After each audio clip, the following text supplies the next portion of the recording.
death do us part. Those are vows a local woman promises to keep in an unconventional way after her husband suffered a catastrophic car crash. She even changed careers to learn how to communicate with them better.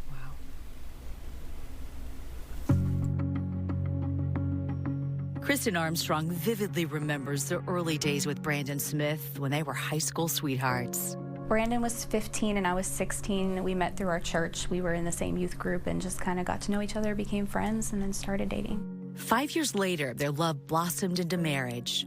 I had one more year of school at Texas A&M, so I was finishing school and he was taking some classes, and you know, we were typical broke college students, married, but you know, enjoying life together. We got a dog and had a little place.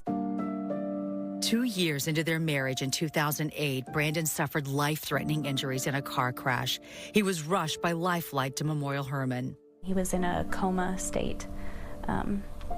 He had a diffuse axonal injury and a noxic brain injury, so a severe traumatic brain injury. That affected everything from Brandon's memory to speech and movement, and confining him to a wheelchair. He has something called spasticity, where his muscles are kind of tight, so he doesn't have good control of his muscles and good motor programming for his muscles, so it really affects him physically and cognitively altogether. He's not able to care for himself. You know, he needs 24-hour care to help him get through the day.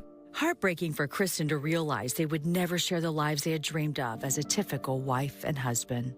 I was happy to care for him and loved him very much and still do, but our roles had changed at that point, and it became very clear when I brought him home and I was changing him and feeding him and giving him medication and transferring him, that those roles had changed. Kristen was in her early 20s and would never be able to carry on another conversation with the love of her life or have children with him. She made the excruciating decision to file for divorce, yet become his legal guardian, wanting to fulfill her vows of in sickness and in health for life. The judge allowed her a test run. So after a year, I went to the probate judge and we had a court date, and she was able to see that I had done everything I said I would do, and she asked me, what happens someday if you get married and you have kids? You know, what happens to Brandon, which is a fair question. But I knew in my heart that Brandon is a piece of me and I would never leave him. And so I told her, well, he's gonna be in my life. I'm gonna care for him until the day that I die. And that was 15 years ago, and I was granted to be his legal guardian, so I've been his legal guardian for 15 years. Kristen even changed her career as an art historian to a medical worker after witnessing the tender, loving care Brandon received at Tier Memorial Hermann. I realized I needed to find meaning in all of this sadness and loss and grief, and I decided I wanted to go in the field of brain injury and to help other people who had brain injuries. So I went back to graduate school and became a speech pathologist, and I worked at the same hospital that Brandon was at.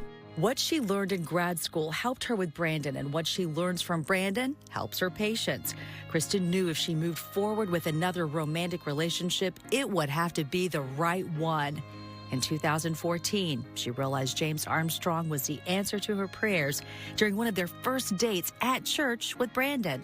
James loves Brandon very much. If you ask him who is a part of our family, he names our kids, me and Brandon. So he sees him very much as a part of our family, and I'm very grateful for that. I think it's easy to take for granted at times because he is so good in that way. But yeah, James is very, very unique in the way that he loves him.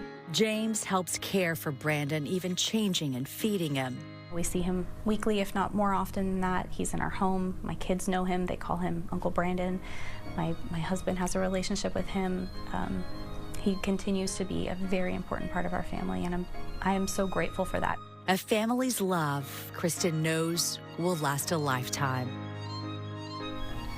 What a remarkable story. My goodness. And she Melissa. wants people to know that they're, you know, maybe find a support group for something like this because it's such an unusual situation. But she said there's so many ways that people get into a situation like this, whether it's drug abuse or whether it's a horrible accident like what she's going through. She wants to help you with this journey. She's going to be joining me during Lunch for the Soul at 12:30 today. She has really reassurance for other people. And so join us today. You can find us on our Fox 26 Facebook page page or our website.